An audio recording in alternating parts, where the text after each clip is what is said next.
Kalau kemarin sempat Habib Rizwan Syihab minta tolong sama Habib Rizik Syihab, sekarang nongol lagi videonya minta tolong dengan Sultan Hamengkubuwono. Bro, salah orang kau. Ngapain kau minta tolong sama Sultan? Kalau misalnya sama Rizik Syihab, oke lah, suka-sukamu. Tapi ini Sultan Hamengkubuwono X adalah seorang yang terhormat. Tolong dulu Bapak Sultan, mediasi dulu, dipanggil dulu orang yang tiga itu. Kalau bisa dibikin konferensi pers. Siapa kali kau?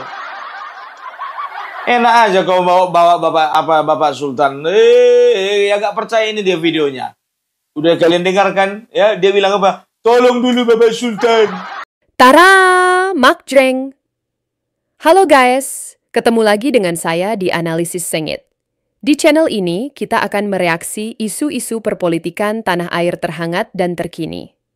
Seperti biasa, saya akan mengajak kalian menyimak video dari seorang pakar pengamat politik dunia maya terkeren abad ini, siapa lagi kalau bukan Opung Parbelak. Selain ulasannya daging semua, juga sangat koclak dan dijamin mengocok perut kita semua. Sangat cocok ditonton oleh kita semua yang penat setelah seharian bekerja. Tonton hingga habis ya guys, karena ulasan dari saya akan saya sajikan di bagian belakang video. Jadi, mari kita saksikan dulu videonya hingga usai, baru kita ulas bareng-bareng di bagian belakang. Jangan lupa tulis pendapat kalian di kolom komentar. Nah, membahas apakah Opung kali ini, mari kita simak saja bareng-bareng videonya. Ini dia. Kalau kemarin sempat Habib Rizwan Syihab minta tolong sama Habib Rizik Syihab, sekarang nongol lagi videonya minta tolong dengan Sultan Hamengkubuwono. Bro, salah orang kau. Ngapain kau minta tolong sama Sultan? Kalau misalnya sama Rizik Syihab, oke lah, suka-sukamu. Tapi ini Sultan Hamengkubuwono X adalah seorang yang terhormat. Ya, kepada Baginda Sri Sultan Hamengkubuwono X, ya, Bapak Sultan, tolonglah Pak ditengahi ini Pak, ya, supaya ada mereka konvers. Kalau bisa saya bertiga juga diundang lagi dan Bapak Sultan yang ada di situ, supaya mendesak UGM menyajikan data-data yang 34 itu. Tetap parah deh, juga berani kau keluar statement kan, dan bersembunyi di toilet rektorat ini, kau orang Emilia. Gara-gara kau lah, ya, UGM hancur sehancur-hancurnya. Tolong dulu Bapak Sultan, mediasi dulu, dipanggil dulu orang yang tiga itu. Kalau bisa dibikin konferensi pers. Siapa kali kau? Enak aja kau bawa Bapak Sultan. Agak percaya ini dia videonya. Udah kalian dengarkan ya, dia bilang apa? Tolong dulu Bapak Sultan. Yang kau kiranya itu tukang jualan parfum. Itu Sultan itu bukan tukang jualan parfum itu. Beliau itu nggak pernah terlibat chat mesum, nggak pernah. Beliau itu nggak pernah mengajak pengikutnya ngasah-ngasah golok, nggak pernah. Beliau itu nggak pernah di penjara, nggak pernah. Jadi bisa dipastikan ya, Bapak Sri Sultan Hamengkubuwono X adalah seorang terhormat. Beliau nggak pernah punya pasukan ya yang dihasut untuk memerangi agama lain, nggak pernah ya. Beliau itu bukan ketua ormas. Enak kali kok kayak minta tolong kok sama ketua ormas. Caramu itunya kayak manggil-manggil ketua ormas kau. Pung, kok arahnya ke satu orang itu, Pung? Siapa? Kau bilang kau bawa nama-nama tukang jual parfum, ketua ormas, pernah di penjara, suruh ngasak golok. Kan cuman dia satu-satunya yang bikin kayak gitu, Pung, di Indonesia ini. Ya aku kan gak bilang nama, ya kan? Gak bilang nama, aku hanya membandingkan seseorang itu dengan Sri Sultan Hamengkubuwono X, seorang pria terhormat, seorang golongan raja, yang kalau kalian harus tahu, sebetulnya posisi beliau itu sama dengan presiden. Sama. Itu loh, enak aja bilang, tolong dulu Sultan. Muncungmu itu. Nggak minta tolong kau, nggak tahu diri kau, kurang asam. Sekarang begini aja, apa gak sekalian aja kau minta tolong sama Gubernur Sumatera Utara? Manalah mungkin Gubernur Sumatera Utara itu menantunya Bapak Presiden, menantunya Bapak Jokowi itu, Bung. Mana tahu si Rismon lupa. Mana tahu lupa dia kalau Pak Bobi itu menantunya Bapak Jokowi. Hati-hatilah kau Rismon, dipersulit nanti kau. Maksudnya dipersulit apa nih, Bung? Ya enggak sih. Yang mempersulit siapa, Bung? Ya enggak ada juga sih. Itu loh. Ya sekarang begini, ya. Ini akal sehat si Rismon ini udah nggak apa lagi. Udah mulai apa namanya? Udah mulai aus gitu loh. Tahu kalian aus nggak? Udah mulai terkikis dikit-dikit. Jadi nggak tahu dia nggak sama semua mau dibawa-bawanya. Kemarin bawa Rizik Sihab, sekarang bawa si apa namanya, bawa Sri Sultan. Besok bawa siapa lagi? Bawa Ramos Horta, atau kau bawa aja sekalian Sanana Gusmao. Siapa itu pun Sanana Gusmao? Perdana Menteri Timur Timur. Ramos Horta itu Presiden Timur Timur. Terserah kalian pilih yang mana. Semua anak bangsa mau diadu kawan ini. Kacau ini, Bang. Kemarin kau mau laga-laga Hercules sama orang Batak. Datang kau ke tanah Batak. Enggak aja kau. Kalau mau tempur kau di tengah jalan, kau berdua kau sama Bapak Hercules. Yakin kau? Yakin aku jujur aja. Nggak usah pun main tangan Hercules. Diplototi aja mati kau. Mati ketakutan kau, banyak kali gayanya. Sok-sok pemberani kau. Ya, jadi itu dia. Sekarang masih banyak juga berseliweran. Banyak itu, masih banyak yang DM Opung Parbela. Opung, bahas dulu ijazah S3-nya si Roy Suryo. Jadi begini ya. Memang betul masih diduga ijazah Roy Suryo itu yang S3-nya itu palsu katanya. Kata siapa, Peung? Kata John M. Sinambela. Secara eksplisit nggak ada dibilangnya itu, Bung. Memang betul, tapi secara implisit. Jadi kenapa kau berani bilang begitu? Itu katanya, kata orang sana. Tengok aja media sosial yang lain atau konten-konten kreator yang lain. Karena aku ngambil berita dari situ.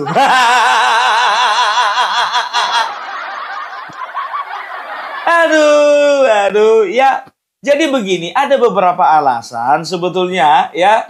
Aku nggak perlu bongkar dengan siapa aku berbicara tadi, berdiskusi ya. Tapi aku sudah diskusi dengan orang yang sedikit banyak tahu mengenai si Rismon ini. Ya, dan dia juga seorang peneliti dan beliau sudah meneliti bukan hanya ijazahnya Rismon, tapi beliau sudah meneliti ijazahnya Dr. Tifa. A1 enggak, Bung? Ya terserah kalian. Kalau A1 atau enggaknya itu kan tergantung penilaian kaliannya itu kan. Jadi mana, Bung? Kami perlu yang pastinya, Bung. Sekarang begini ya. Ada dua hal yang aku nggak bisa memberikan kepastian. Yang pertama ya memang betul Rismon sudah memposting ijazahnya di media X. Di sosial media X dia sudah posting ijazahnya. Ini memang kerjaannya YouTuber Nusantara ini memang. Langsung kalian angkat, Bah. Makanya dipostingnya.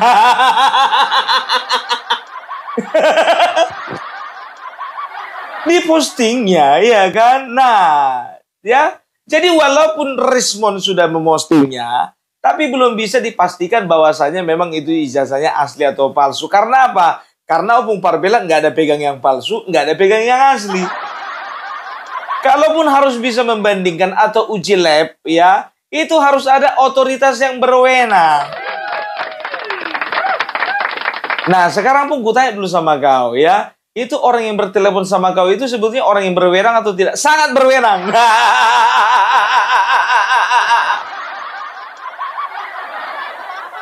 Bisa dibongkar orangnya pun nggak perlu. Tanggung jawab Opung Parbelak untuk menjaga kerahasiaan. Sekarang kan aku nggak ada mengeluarkan statement kan bahwasanya itu palsu. Nggak ada kan? Ya, diduga. Masih diduga. Ya, menurut siapa? Menurut media sosial sebelah. Alah, ya tapi nanti kalau contohnya misalnya sudah ada titik terangnya, meledak, kita bikin meledak. Meletup.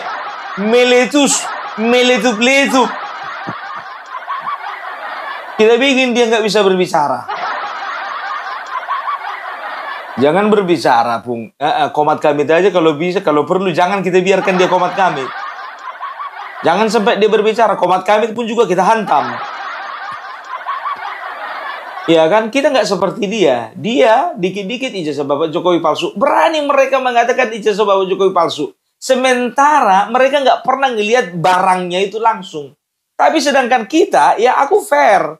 Anak-anak YouTuber Nusantara pun juga itu aku ingatkan sama mereka. Ya, tolong dijaga. Ya, dalam memberikan informasi kita harus bisa harus bisa memperhatikan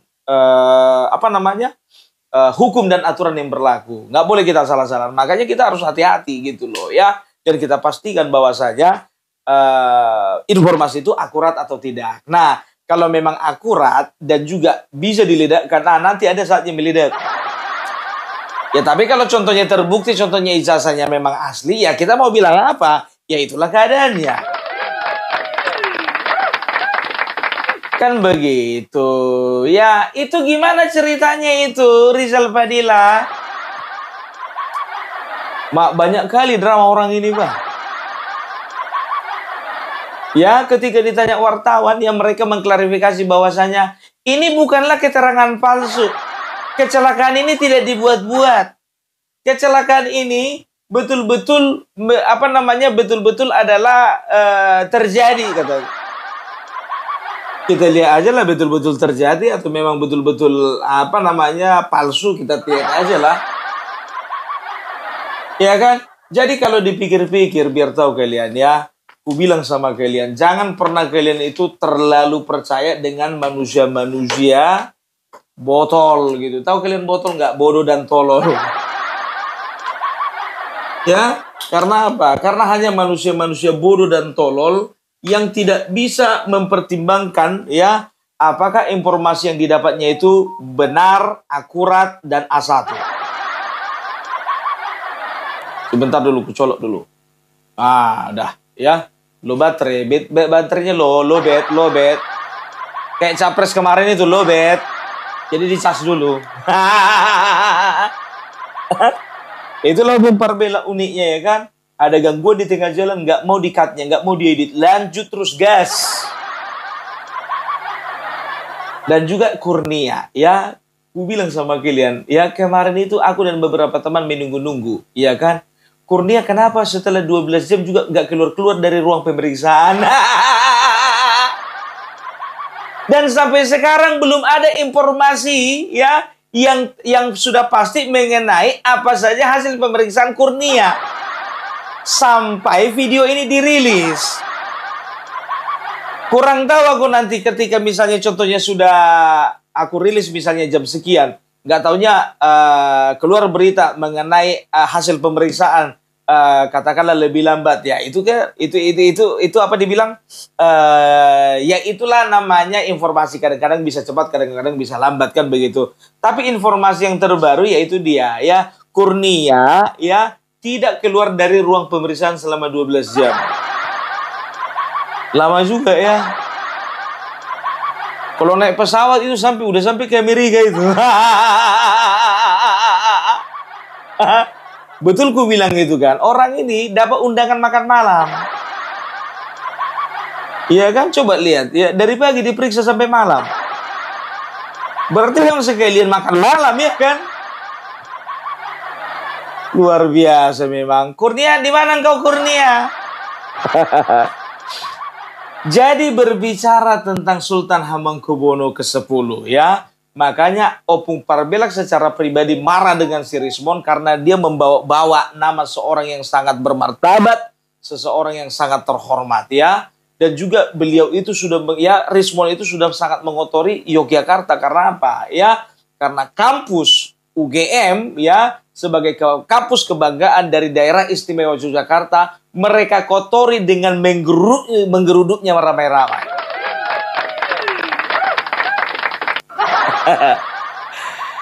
Jadi jujur aja kalau secara pribadi ya, walaupun Opung Parbela nggak pernah ketemu dengan Bapak Sri Sultan Hamengkubuwono ke-10 ya, tapi aku nggak terima kalau Rismon yang satu provinsi dengan aku itu membawa-bawa Bapak Sri Sultan. Nggak terima aku, Pak. Ya, aku nggak suka gitu loh. Orang yang satu provinsi denganku itu merusak provinsi lain. Apalagi membawa-bawa nama gubernurnya. Paling nggak setuju aku ya. Jadi ada dua ya. Di sini bisa dikatakan ada dua hal yang dilakukan, dua hal tercela yang dilakukan Rismon. Yaitu yang pertama ya, menyeret-nyeret nama Bapak Sultan Hamengkubuwono. Yang kedua, dia menginjak-injak nama dan harkat martabat dari daerah istimewa Yogyakarta itu sendiri. Kenapa aku katakan dia itu menginjak-injak harkat dan martabat atau marwah dari daerah istimewa Yogyakarta? Karena kampus UGM yang menjadi kampus kebanggaan dari daerah istimewa Yogyakarta dan juga menjadi kampus kebanggaan buat bangsa kita, ya, mereka injak-injak harga dirinya. Mereka ludahi dengan cara apa? Dengan cara mereka menggeruduk rame-rame membawa TPUA masuk ke areanya UGM. Itu kan cara-cara kampungan, bukan cara-cara yang elegan, bukan cara orang berpendidikan. Ngapain coba, ya kan? Itu yang aku nggak suka dari si Rismon ini, ya. Makanya, ya, kalau Rismon, kalau kau berbicara nyeret-nyeret nama orang, kau harus tahu dulu orang itu siapa. Ya, beliau ini Sri Sultan Hamengkubuwono ke-10. Beliau adalah ya gubernur ya dari daerah istimewa Yogyakarta. Satu-satunya provinsi yang tidak ada pemilihan kepala daerah ya cuman di daerah istimewa Yogyakarta. Karena apa? Karena sultannya, rajanya otomatis menjadi gubernur. Jadi kalau berbicara tentang gubernur, ya berbicara tentang raja, sultan, itu sebetulnya di mata dunia itu sama derajatnya dengan presiden. Walaupun secara struktur di pemerintahan beliau itu di bawah presiden. Kan begitu. Yang namanya kerajaan mau besar mau kecil, kalau duduk sama-sama raja berarti sederajat semua. Kalau bisa dikatakan beliau itu sederajat dengan Pangeran Charles. Itu loh, kau seret-seret nama orang terhormat. Kalau nama orang yang nggak terhormat tadi itu kau seret-seret nggak apa-apa lah. Ya kan, dari segi apa? Dari segi apa terhormatnya coba? Dari segi apa terhormatnya? Dari segi apa kurang terhormatnya coba? Ya, itu dia coba. Ya, ini secara sejarah, ya, secara histori, kau perlu tahu Rismon, ya. Bapak Sri Sultan Hamengkubuwono itu bisa dikatakan salah satu ya putra dari orang yang pernah mengorbankan ya hidup jiwa raganya bahkan hartanya untuk Indonesia. Jadi kuceritakan dulu sama kalian ya. Jadi waktu kemarin ya, waktu masa pemerintahnya Sultan Hamengkubuwono IX ya, waktu itu Indonesia kan merdeka tahun 1945, 17 Agustus 1945 ya, Indonesia berdiri dengan ibu kota di Jakarta ya. Presidennya Bapak Soekarno, wakil presidennya Bapak Muhammad Hatta. Nah, ketika itu terjadilah gejolak ya. Ternyata mereka itu walaupun negara Indonesia sudah berdiri, tapi negara penjajah itu tidak terima. Kan begitu. Dan berusaha ingin merebut kembali. Nah, di situasi yang genting itulah dirasa perlu oleh Presiden Soekarno untuk memindahkan sementara ibu kota dari Jakarta. Nah, ternyata salah satu orang yang bersedia untuk ibu kota, ya untuk tempatnya, untuk daerahnya, untuk kerajaannya dijadikan ibu kota adalah Sri Sultan Hamengkubuwono IX. Ya, jadi beliau mempersilakan ya kepada presiden dan juga kepada kabinetnya untuk memerintah sementara di Yogyakarta. Nah, sahlah waktu itu Yogyakarta menjadi ibu kota sementara Republik Indonesia mulai dari tanggal 1 Januari 1946 sampai 27 Desember 1949. Bisa dikatakan hampir 4 tahun ya, Yogyakarta itu pernah menjadi ibu kota negara negara Indonesia. Makanya sampai sekarang itu Yogyakarta itu disebut dengan daerah istimewa. Karena bisa dikatakan kerajaan, bukan satu-satunya, tapi salah satu kerajaan dan raja, sultan yang memang betul-betul menghibahkan hidupnya kepada bangsa ini, ya ini adalah Kesultanan Yogyakarta. Itu yang pertama, baru yang kedua ya. Ketika itu situasi pun juga semakin kurang baik ya. Semakin kurang baik. Ternyata ada situasi yang memaksa bahwasanya ibu kota harus pindah dari Yogyakarta kembali ke Jakarta. Nah, ketika itu tahun 1949 kalau aku tidak salah, tolong dikoreksi kalau aku salah, Sultan Hamengkubuwono ke-9 menyerahkan sumbangan sebesar 60 juta gulden kepada pemerintah Indonesia melalui Bapak Soekarno. Kalau dikurskan sekarang ya, kalau misalnya ya dinilai dengan uang sekarang itu sekitar 45 miliar.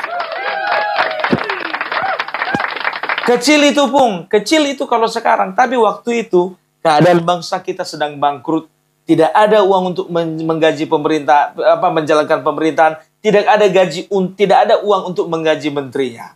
Oleh karena itu, Bapak Sri Sultan Hamengkubuwono IX menghibahkan seluruh hartanya, ya. Beliau itu berpesan dan juga mengatakan kepada Bapak Soekarno, Pak Presiden, tidak ada lagi yang tersisa di Yogyakarta, bawalah ini untuk melanjutkan pemerintahan di Jakarta. Ya, itu dia. Aku mendengarkan ini menangis. Kau seret-seret pula nama beliau, ya. Kau seret-seret pula anak dari beliau, ya, untuk mengurusi masalahmu ini. Nggak bisa seperti itu, Rismon. Kalau ku bilang kau itu keterlaluan. Ya, selain itu beliau ini adalah wakil presiden dulu. Ya, Sri Sultan Hamengkubuwono IX itu wakil presiden. Kalau aku tidak salah itu wakil presiden kedua. Jadi wakil presiden pertama itu Muhammad Hatta. Ya, pemerintahan dari tahun 1945 sampai 1956. Nah, setelah itu mungkin vakum lah. Tidak ada wakil presiden tapi ada presiden. Nah, ternyata yang kedua ya, wakil presiden yang kedua itu adalah Sri Sultan Hamengkubuwono ke-9. Ya, beliau menjabat mulai dari tahun 1978 sampai tahun 1983. Ya, setelah itu wakil presiden ketiga ya, itu adalah Adam Malik, ya, putra terbaik kelahiran Siantar.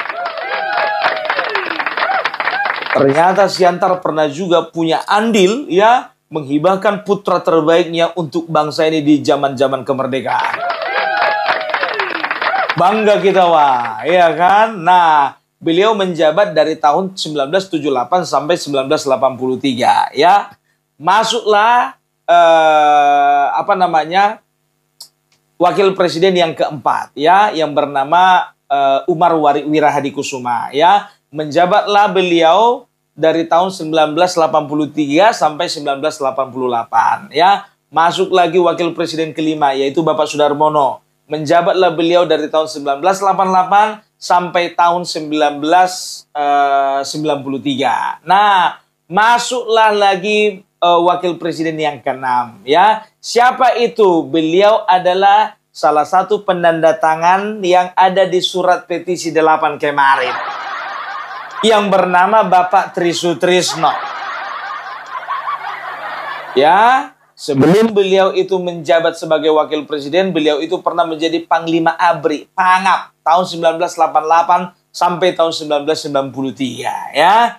Jadi itu sejarah ya mengenai wakil presiden yang ada di Indonesia. Setelah itu bergulirlah lagi ya, ada B.J. Habibie, setelah itu ada Megawati, setelah itu ada Hamzah, setelah itu berganti lagi ada JK, setelah itu berganti lagi Budiono, setelah itu berganti lagi JK lagi, setelah itu berganti lagi siapa kemarin itu Maruf Amin. Nah sekarang yang menjadi wakil presiden itu adalah Gibran Raka Buming Raka. Kok hafal kali kau Bung? Iyalah, orang yang hafal kan cuma presidennya aja. Presiden pertama Soekarno, presiden dua Soeharto, presiden ketiga Habibie, keempat itu Gus Dur, kelima Megawati, keenam SBY, ketujuh Joko Widodo, kedelapan Prabowo Subianto.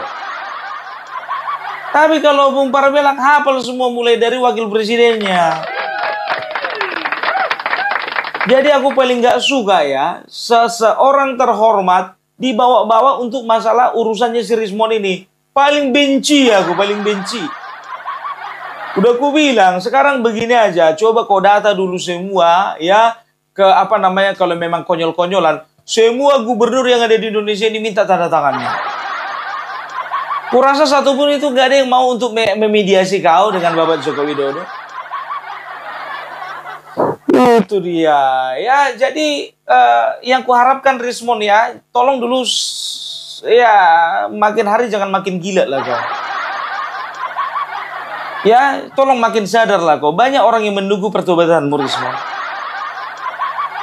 Kau itu sebetulnya anak yang berbakat. Cuman kebetulan aja sekarang lagi salah arah.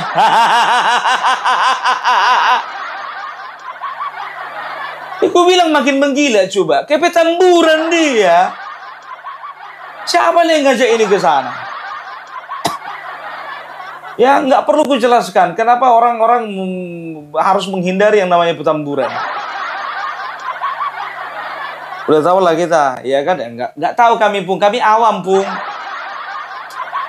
Nanti ada saatnya kalian tahu.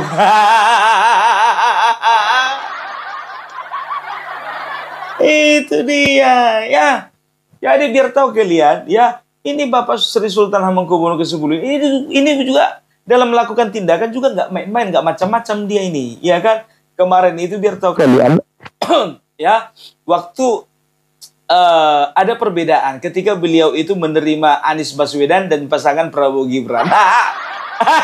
Waktu Pilpres kemarin, waktu datang si Anies Baswedan biar tahu kalian ya, ketika mau memberikan kata sambutan memberikan keterangan di hadapan wartawan, nggak mau dia, langsung disuruhnya itu si Anies Baswedan. Beliau nggak mau. Banyak hal yang tadi dibahas sama-sama dan kami sendiri merasakan betul Jogja ini sebagai sebuah melting pot di mana menjaga kebinekaan menjadi satu kesatuan dan satu menghargai semua. Itu juga pesan yang disampaikan oleh Saudara. Jadi kira-kira seperti gado-gadonya Indonesia dan keraton itu seperti yang memberikan kacangnya sehingga terasa sebagai sebuah melting pot yang luar biasa. Berharap sekarang calon presiden semua. Ya sudah terserah miliknya gitu. Saya tidak bisa punya komentar. Saya komentarnya, saya juga tidak. Saya ini sama istri sama anakku tidak pernah saya arahkan. Karena dia punya hak sendiri secara azasi untuk menentukan pilihan, terserah aja. Nyoblos silahkan, enggak silahkan, itu urusan dia. Saya pun juga tidak pernah, istri saya pun tidak pernah tahu yang saya coblos nomor berapa. Pak Prabowo sama Pak Gibran ini yang ngobrol-ngobrol aja, ngobrol kesana kemari, dan nanti kalau nggak ngomong macam-macam nggak percaya, kami nggak ngobrol macam-macam karena memang berlembaga apa beres. Kami semua itu kita bicara belakang umum dalam arti ya kita lakukan pikiran saja. Sama beliau dulu mau silaturahmi baru bisa ada kesempatan hari ini ya, ngobrol banyak hal.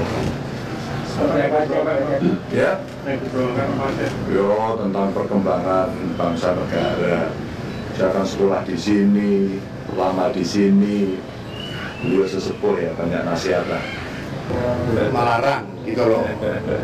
Ya kan? Ya apa?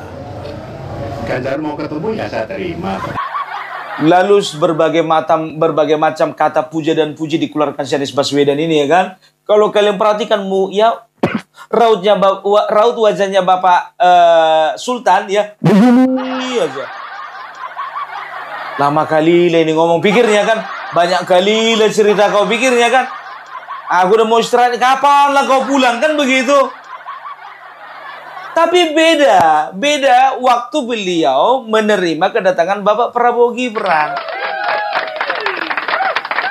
Sangat happy, ceria, ya sangat luwes gitu loh ya. Nggak seperti waktu menerima Anies Baswedan. Jadi artinya apa? Beliau tahu mana pemimpin yang memang betul-betul harus didukung, dan mana pemimpin yang harus dihindari. Ketika ditanya wartawan bagaimana tanggapan Bapak, kan begitu. Ya, ini waktu versi sama si Anies ya. Ya, kalau saya sih sebetulnya tidak pernah memaksakan. Boleh ditanya, sedangkan sama anak istri saya aja, saya nggak pernah memaksakan mereka pilih siapa. Mak, ngeri kali lah perasaannya si Anies Baswedan mendengar kayak itu ya kan. Tahu gitu nggak kesini aku pikirnya. Tapi ketika Bapak Prabowo Gibran berkunjung ke sana ya, beliau itu seolah mempersilahkan kepada Bapak Gibran ya, Pak depan aja Pak, depan aja. Ya, berusaha untuk ramah. Karena beliau tahu ya yang akan menjadi titisan daripada ayahanda tercinta adalah Gibran Raka Buming Raka. Ayahanda seorang wakil presiden ya, yang kedua, dan Gibran yang akan melanjutkan perjuangan beliau. Ya, beliau berkata, ya kita bicara macam-macam lah, banyak yang kita bicarakan, kan begitu. Nah, ketika ditanya waktu versinya Anies Baswedan menghindar. Begitu waktu ditanya versinya Prabowo Gibran senang sekali ya kan. Jadi beliau itu adalah orang yang bijaksana, beliau itu orang yang smart, ya. Dia akan pilih-pilih orang-orang mana yang harus berada di dekat beliau. Ini kok seret-seret pula namanya, kan kurang asam namanya itu. Ya nggak ada otak kawan ini tuh bagaimana? Nggak terima aku kok bawa itu nama Bapak, Bapak Sri Sultan. Nggak kuterima aku. Ya, jadi itulah dulu ya dari Opung Parbelak ya. Jadi kita lihat dulu perkembangannya. Kita sedang menanti-nantikan apa hasil pemeriksaan dari 12 jam pemeriksaan terhadap Kurnia. Dan kita lihat dulu surat panggilan berikutnya untuk yang namanya Rizal Fadila. Kita lihat untuk surat panggilan kedua, apakah dia berusaha membuat drama ditabrak mobil. Panggilan ketiga ditabrak truk. Panggilan keempat ditabrak helikopter. Panggilan kelima kita lihat dulu, apakah dia nanti ngaku-ngaku ditabrak dinosaurus. Oke, jadi itu dulu dari Opung Parbelak. Salam NKRI harga mati. Oke guys, sudah kita simak bersama ulasan dari Opung Parbelak. Seperti biasa, selain ulasannya sangat detail dan mendalam, juga sangat koclak. Selalu mengocok perut kita semua. Jadi, walaupun berlama-lama kita menyaksikannya, tapi kita tidak pernah merasa bosan. Dari awal sampai akhir isinya daging semua. Jarang loh yang isinya daging semua kayak gini. Oke guys, dalam video yang barusan kita saksikan, Opung Parbelak mengulas tentang aksi Risman Pasigai yang kali ini mendatangi Sri Sultan Hamengkubuwono di Yogyakarta. Sebelumnya, Risman juga sempat viral karena menemui Habib Rizik Syihab. Dalam dua tindakan tersebut, seperti biasa, Opung membedahnya dengan gaya khas yang satir, penuh sindiran halus, dan tak jarang membuncahkan tawa karena kelucuan dalam cara menyampaikannya, namun tetap tajam secara substansi. Analisa Opung ini bisa dikatakan ibarat pedang bermata dua. Satu sisi menyindir, satu sisi menyadarkan. Kalau kita tarik ke belakang, tindakan Risman mendatangi dua tokoh besar dari dua domain yang sangat berbeda. Habib Rizik yang lekat dengan citra keagamaan garis keras, dan Sultan Hamengkubuwono yang merupakan simbol budaya dan politik moderat, seperti menggambarkan inkonsistensi narasi yang dibawa Risman. Opung menyindir ini dengan istilah ngadu kesana-sini kayak anak kecil yang ngambek nggak dikasih permen. Analogi ini tepat karena dalam psikologi sosial, tindakan seseorang yang terus mencari pengakuan ke berbagai arah sering disebut sebagai external validation seeking. Kebutuhan berlebihan untuk divalidasi dari luar dirinya, seringkali karena krisis identitas atau ketidakjelasan posisi ideologis. Opung juga menyentil bagaimana Risman berusaha mengaitkan segala permasalahan pribadi dan politik kepada narasi besar yang sebenarnya tidak relevan. Ini persis seperti pepatah lama, karena nila setitik, rusak susu sebelanga. Artinya, sesuatu yang kecil atau pribadi jangan dibesar-besarkan menjadi isu nasional tanpa dasar yang kuat. Dalam komunikasi politik, hal ini dikenal sebagai logical fallacy, tepatnya non sequitur, yaitu ketika kesimpulan tidak logis mengikuti premis. Misalnya, hanya karena merasa tidak diperlakukan adil dalam suatu forum, lalu membawa-bawa nama Sultan atau Habib untuk mencari legitimasi, jelas ini lompatan logika yang janggal. Gaya Opung dalam membedah ini, walaupun mengocok perut, juga sebenarnya syarat dengan prinsip-prinsip retorika klasik ala Aristoteles, ethos, pathos, dan logos. Ia menggunakan etos ketika menunjukkan bahwa dirinya cukup tahu latar belakang tokoh-tokoh ini, pathos ketika memainkan emosi kita dengan lelucon dan satir, dan logos saat ia menyingkap inkonsistensi argumen dan tindakan Risman. Jadi, ini bukan sekadar lelucon semata, tapi penyampaian pendapat yang berbasis logika dan empati sosial. Salah satu bagian paling lucu, namun juga paling tajam, adalah ketika Opung mengatakan bahwa kalau ini terus dibiarkan, lama-lama Risman bisa ngadu ke Superman. Ini memang hanya sindiran, tapi dalam semiotika, humor seperti ini punya fungsi sangat dalam. Mengkritik kekacauan sistem representasi sosial di masyarakat. Ketika seseorang terus-menerus ngadu ke figur otoritas tanpa proses demokratis yang sah, maka sistem sosial kita bisa dipertanyakan. Ini yang oleh Opung dijadikan bahan olok-olok, namun dengan maksud menyentil nalar kita. Tak lupa, Opung juga mengangkat soal pentingnya integritas dalam berpolitik. Ia menyebut bahwa dalam sistem demokrasi, seseorang seharusnya memperjuangkan gagasan, bukan memperbanyak drama. Ini sejalan dengan prinsip deliberatif demokrasi yang dikemukakan oleh Habermas, bahwa ranah publik seharusnya menjadi arena diskusi rasional, bukan panggung sandiwara emosional. Yang menarik lagi, Opung tidak hanya menyasar Risman secara pribadi, tapi juga masyarakat yang ikut menonton aksi-aksi seperti ini tanpa berpikir kritis. Ia menegaskan bahwa masyarakat harus cerdas menyaring informasi, jangan gampang terprovokasi, apalagi ikut-ikutan dalam narasi yang tak jelas arah. Dalam hal ini, Opung seperti sedang mengingatkan kita semua untuk tetap waras dalam menghadapi dinamika politik tanah air. Ibarat pepatah, jangan ikut-ikutan orang gila ke sungai, nanti sama-sama hanyut. Secara keseluruhan, ulasan Opung bukan sekadar komentar receh terhadap isu viral, melainkan semacam kritik budaya yang dikemas dalam guyonan. Ini mirip seperti gaya ludruk atau lenong Betawi, di mana hiburan dijadikan wahana untuk menyampaikan pesan moral yang dalam. Kocaknya dapet, kritiknya juga nancep. Tidak heran kalau banyak yang menunggu-nunggu ulasan seperti ini, karena bukan hanya membuat kita tertawa, tapi juga berpikir. Oh, bagaimana menurut kalian? Setuju nggak dengan apa yang disampaikan Opung? Silakan tulis pendapat kalian di kolom komentar. Oke, demikian dulu nonton bareng bersama kami dan sedikit ulasan di bagian belakangnya. Jangan lupa terus ikuti kami dengan cara klik subscribe, like, dan share. Kita jumpa lagi di konten-konten berikutnya. Salam akal sehat.